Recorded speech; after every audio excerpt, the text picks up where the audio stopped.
திருச்சியில் மதசார்பின்மை காப்போம் பேரணியில் விசிக தலைவர் திருமாவளவன் உரையாற்றி வருகிறார். நேரலையில் பார்க்கலாம். கண்ட கனவு அம்பேத்கர் இந்தியா, அதுதான் அம்பேத்கர் உருவாக்க நினைத்த இந்தியா. அந்த இந்தியாவில் சாதி இருக்காது, பாகுபாடு இருக்காது, ஆண் பெண் பேதம் இருக்காது, உயர்வு தாழ்வு என்கிற அகந்தை இருக்காது. உயர்ந்த சாதிதான் நாங்கள் என்று சொல்லுகிற இருமாப்பு இருக்காது. எல்லாம் சகோதரர்களாக நாம் வாழ்வோம்.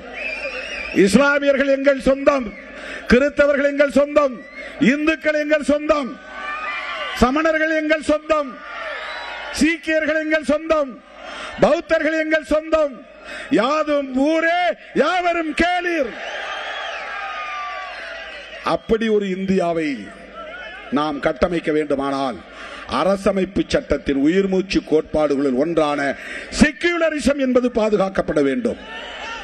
அதைத்தான் செக்யூலரிசம் என்பதை நாம் என்ன சொல்லுகிறோம் என்றால், எந்த மதத்தையும் சார்ந்திருக்க கூடாது என்பது மட்டுமல்ல, எந்த மதத்தையும் எதிர்க்க கூடாது, எந்த மதத்திற்கும் எதிரான பகையை வளர்க்க கூடாது.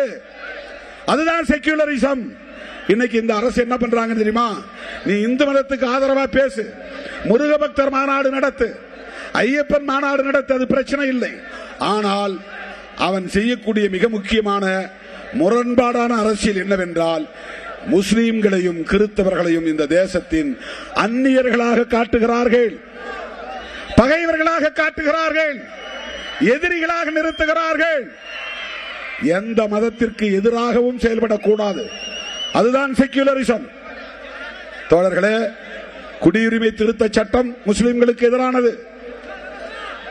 உறுப்பு எண் 370 நீக்கம் முஸ்லிம்களுக்கு எதிரானது. முத்தலாக் திருத்த சட்டம் முஸ்லிம்களுக்கு எதிரானது. வக்ஃப் திருத்த சட்டம் முஸ்லிம்களுக்கு எதிரானது. ஒரு அரசாங்கம் இப்படி எதிராக செயல்படலாமா? அரசுக்கு மதம் இல்லை. இதை மட்டும் சொல்லி நிறைவு செய்ய விரும்புகிறேன். உலகத்தில் தோன்றிய எல்லா மதங்களுக்கும், எல்லா நாடுகளுக்கும் அரச மதம் உண்டு, இல்லை என்று மறுக்கவில்லை, அதை ஏற்றுக்கொள்கிறோம். இந்தியாவுக்கும் அரச மதம் வேண்டும், அதிலே மாற்று கருத்து இல்லை. ஆனால் எந்த மதத்தை அரச மதமாக அறிவிப்பது? இதுதானே விவாதம் நடந்தது. புரட்சியாளர் அம்பேத்கர் அவர்கள், பண்டிட் ஜவஹர்லால் நேரு அவர்கள், காந்தியடிகள், இவர்கள் எல்லாம், சர்தார் வல்லபாய் பட்டேல் போன்ற தலைவர்கள் எல்லாம் நீண்ட நெடிய விவாதத்திற்கு பிறகு ஒப்புக்கொள்ளப்பட்ட ஒரு அரசியல் தான். திருச்சியில் நடைபெற்று வரும் மதசார்பின்மை காப்போம் பேரணி மாநாட்டில் தற்போது விடுதலை சிறுத்தைகள் கட்சியின் தலைவர் தொல் திருமாவளவன் உரையாற்றிய காட்சிகளை பார்த்தோம். கூடுதல் விவரங்களை பின்னர் விரிவாக பார்க்கலாம்.